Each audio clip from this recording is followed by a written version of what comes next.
Hey, would you look at that? I'm finally talking about the Nintendo Wii.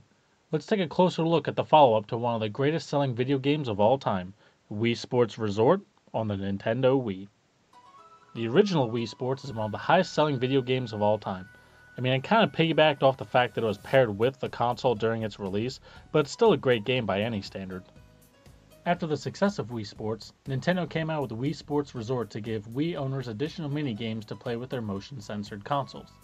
This game also requires Wii MotionPlus, which offers a little bit more accurate movement tracking. Wii Sports Resort definitely stepped up their game total by giving players 16 minigames to start out with each sport having a few different modes to play, which is the absolute definition of variety. Obviously, the main characters you use are the Miis, and they're always fun to play with. This isn't my Wii, so I have to use this Bruce guy. I don't know who that is, but he looks generic enough that I can assume that he's me. Before starting any of these games, the overall presentation of this game is just great. I mean, all the menus are well laid out, the controls are always explained beforehand.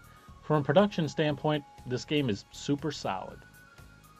Well, I guess I just have to go through each of the sports and see what they're all like. Bowling and golf are the same as they were in the original Wii Sports, and while they are both still fun, they're pretty much just golf and bowling. There isn't much more to it than those games. Basketball is really addicting. I cannot stop playing the 3-point contest. It's just so quick and easy to play through a game. I can go through a game in like a minute and I just keep going. But this minigame also wears out my arms so much. But it's so easy to just get caught up trying to beat your own score that I just keep trying to go higher. But as with other Wii Sports games, when you lower your score, your overall score gets lowered too. So I try not to play it for too long. You can also play a pickup game against the computer, which is pretty fun too. But it's kind of boring in the lower levels because it really isn't a challenge. You kind of got to work your way up to play the tougher opponents. I think my next favorite game after basketball is the frisbee toss.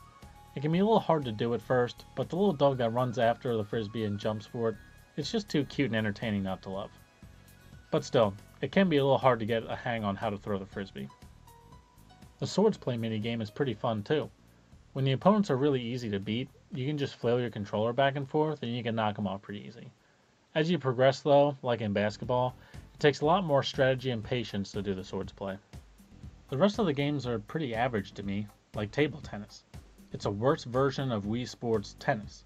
It's not terrible, but like frisbee, it's kind of hard to get used to sometimes. Games with the nunchucks are pretty average too. I mean, I don't usually like to whip out the nunchucks, although I thought archery was pretty okay. With cycling, not so much. The air sports are pretty fun too. There's not much to do or really to say about the air sports, but I definitely did not expect seeing air sports in this game. I'll say one game that I actually didn't like was the canoeing. It's really hard to steer, to go forward, and the game's based off of how far you can go, like the distance. It's just set up weird, and I didn't really have fun playing it. Which that's really what Wii Sports is all about. You don't play it for the plot or the super intense gameplay. You're just there to have some fun, motion-controlled mini-games so you can just sit back and relax. And while some of the game's motion controls have become outdated, Wii Sports games are just still pretty fresh. I do think it absolutely would have been so cool to have a party mode where you just play through a whole bunch of games like a tournament style, but I still think the game's strong enough on its own that you don't need that. I just would have liked to see it. This is an absolutely solid game to play if you're at a party, or you have family members over, or even just to play around by yourself. I just don't think it's a game where hardcore gamers or those who can become fully invested in a game world would find this worth playing much. So it lands 5th on my list. Well, now I have one more console I can check off the list of games that I've reviewed. Thanks again for watching. Be on the lookout for my next review.